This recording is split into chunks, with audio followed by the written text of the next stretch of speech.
Hello everyone and welcome back to a brand new video, and welcome back once again to Automobilista 2. Yes, today we are taking once again a step back through time because, as I'm sure you guys are all very well aware, Formula 1 celebrates its 75th birthday this year. Of course, the World Championship began all the way back at Silverstone. It's the British Grand Prix this weekend, so I wondered what would happen if we took modern Formula 1 cars back to the original Silverstone inside this game. Now, before we get into any of that though, the first big piece of news: if you're on PC, get this game. For the first time ever, it is 90% off on Steam. You can pick it up for just £3.50 here in the UK, or about $4.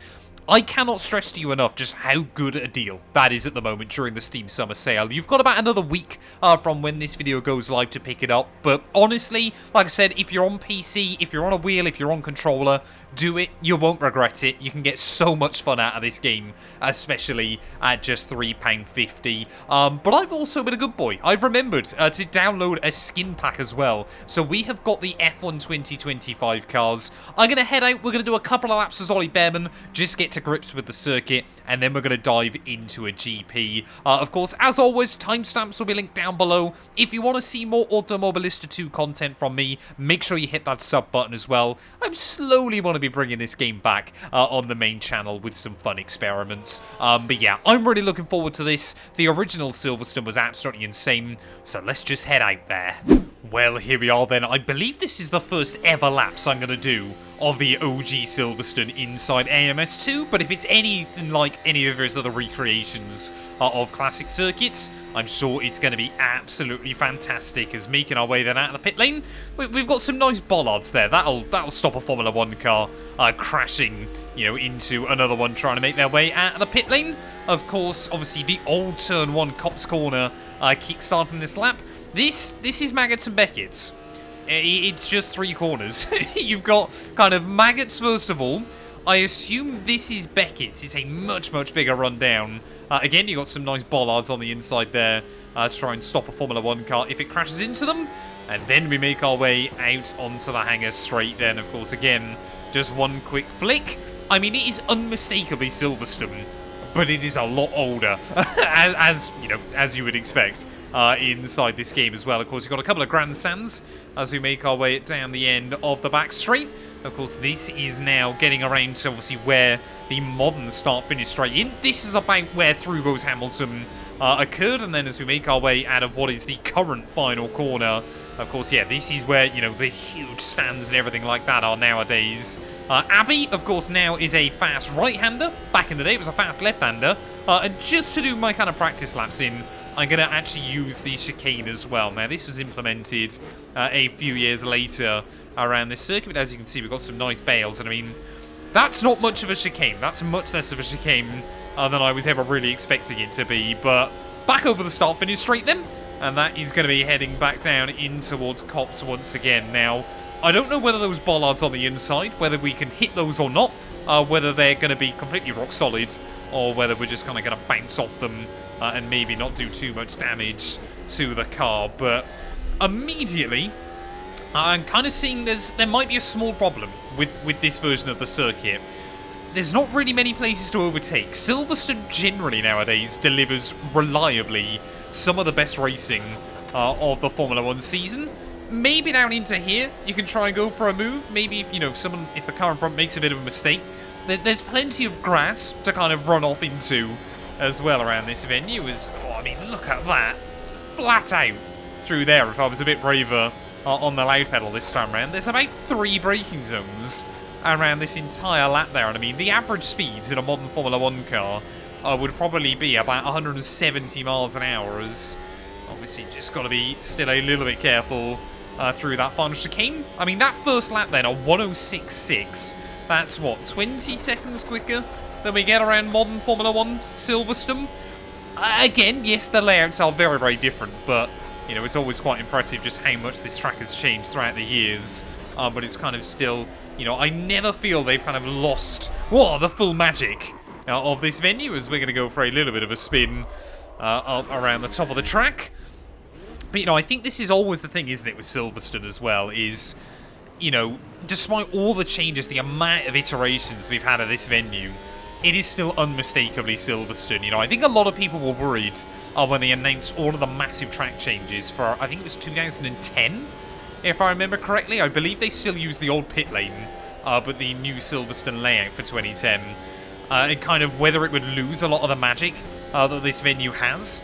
It really hasn't. I think the new layout probably actually, you know, hindsight is a beautiful thing, probably even more love now than the old one, because there are obviously a couple more overtaking opportunities. You know, down under Abbey and everything like that was always notoriously difficult as well, obviously, to try and get it hooked up.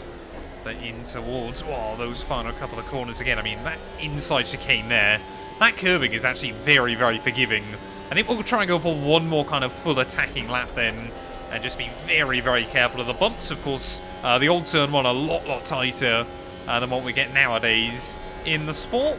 And of course, yeah, Maggots and Beckett's, I mean, they're not even a comparison. They are so different up towards the top of the circuit. Just be very, very careful. I mean, you can hear the car skidding, where it is so bumpy around this lap as well then. And then back out onto the hangar straight, 190 miles an hour. I'm sure if you came back here in 1950, you would be so confused as to what on earth was flying around the circuit. I mean, this car, 75 years, Formula 1 has come a long way. As through what is now the final corner. I wanted to take that flat. I'm not going to manage to, and we're going. We might be mowing through the fields. There's even planes. Obviously, Silverstone, a World War II airbase. That is a fantastic little add-on that I had not noticed. Well, here we are then, ready for the British Grand Prix. As you can see then, right at the back of the field. And, you know, I've got a race as the most successful ever driver around this circuit. His first race for Ferrari, of course, tomorrow. By the time this video goes live, qualifying will have already happened. So you guys will have to let me know down in the comments how things are looking for Lewis Hamilton as well then. But making our way nice and tidy through the first turn, we're just going to see if we can survive 6 laps of racing around this circuit. As immediately we've got Nico Hülkenberg just in front of me in the Kick Sauber car. I haven't gone and modded kind of like any of the performance for the AI or anything like that, so yeah, I don't know, kind of, I assume everybody's going to basically be on equal footing as Lando Norris leading the way then at his British Grand Prix. Of course, led this race back in 2023, and I believe did lead a couple of laps as well last year as well, but I could be wrong with that one, as everybody's struggling to get the power down out of the old, I'm trying to think of the name of that corner again. Is it Stowe? I think it's Stowe, isn't it? As we make our way then in towards the final part of the lap then. I mean, laps just go by so quickly. Like I said, of course, for this video, for the race anyway, we're not going to run the final chicane, just because I'm really intrigued to kind of see just how fast the lap times are. I mean, that final corner, again, completely flat out. The AI, though, have done a very good job of not kind of getting too crazy with each other. As there you go. We've had confirmation then, thanks to one of the Alpines. That must have been Franco Colapinto, who just ran through a couple of those bollards then down at turn 1. So they will do absolutely nothing to stop a Formula 1 car there, as Gabriel Bortoletto, a little bit slow. Can we go around the outside there? Yes, we can. And up then into P17 here as we try and stay right under the rear wing of Colapinto here. The slipstream really effective, actually, is 200 miles an hour down in towards Stowe once again. And next up, Esteban Ocon then. As, yeah, Lando Norris leading Charles Leclerc and Max Verstappen. Isaac Hadjar. I think the guy that's done the mod, I'll make sure I leave a link to it down in the description. I think he has done quite a good job of kind of trying to make the vehicle performance for the AI fairly accurate. Most drivers kind of seem there or thereabouts where I would expect them to be in a race like this. What is going on out there? Too wide through that final turn. And again, just not quite brave enough. I mean, even the pit lane here, there's a big ramp if you want to try and get up into the pit lane as well, which seems really scary as another bollard goes flying. But we'll do the old up and under on Esteban Ocon then. I hope at the very minimum we're going to at least try and get back into the points here. As to the outside of Lance Stroll. Just having to be very careful of the locking up, as that V-carb looks absolutely fantastic. Obviously, they're running a special livery this weekend as well. I didn't even see what my last lap time was. I don't know if we're actually dipping under the 1 minute barrier there. Want to try and thread the needle between those two V-carbs. Wasn't quite able to that time round. as we are now just behind Liam Lawson then.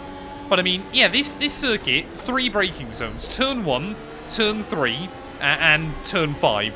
I mean, there's only like 8 corners on the lap. It's basically like the modern Austrian Grand Prix there as well. Who is that going slowly? Pierre Gasly just up inside the top 10 now as Lawson trying to make a move on Yuki Tsunoda.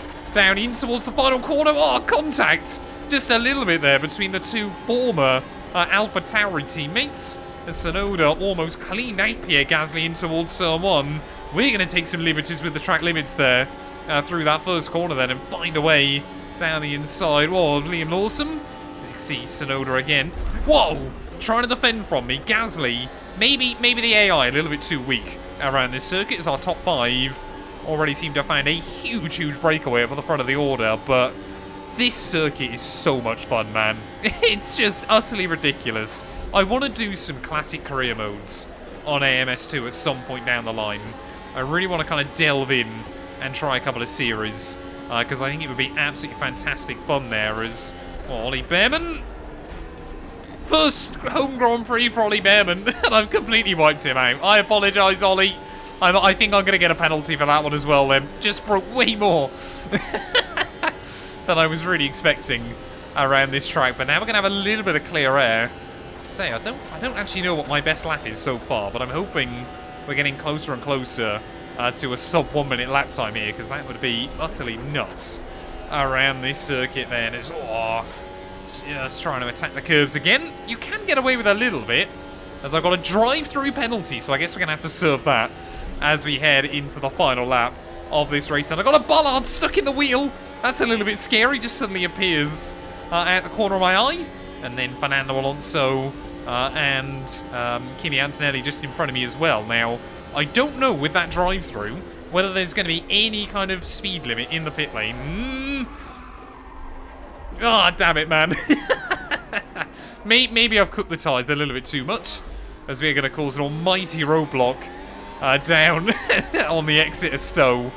But yeah, like I said, I don't know if there's going to be any kind of pit lane speed limit. I don't even know where the pit lane entrance is around this circuit then. But yeah, Formula 1 cars, if they came back to this original layout, I mean, it would be a spectacle, but you wouldn't see them very often. It would surely be one of the fastest Grand Prix you ever did see. As I'm trying to work out where's the pit lane entry. I've been absolutely taken out again by the AI. Ow!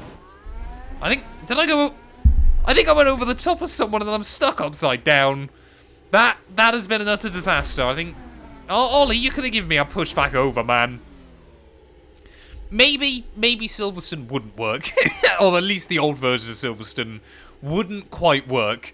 Thank you all so much for watching, though, nonetheless. If you have enjoyed, please do make sure to leave a like, get yourself subscribed. Like I said, pick up AMS2 if you're on PC as well. It's a fantastic offer at the moment. But the end of this race has been a little bit of a disaster.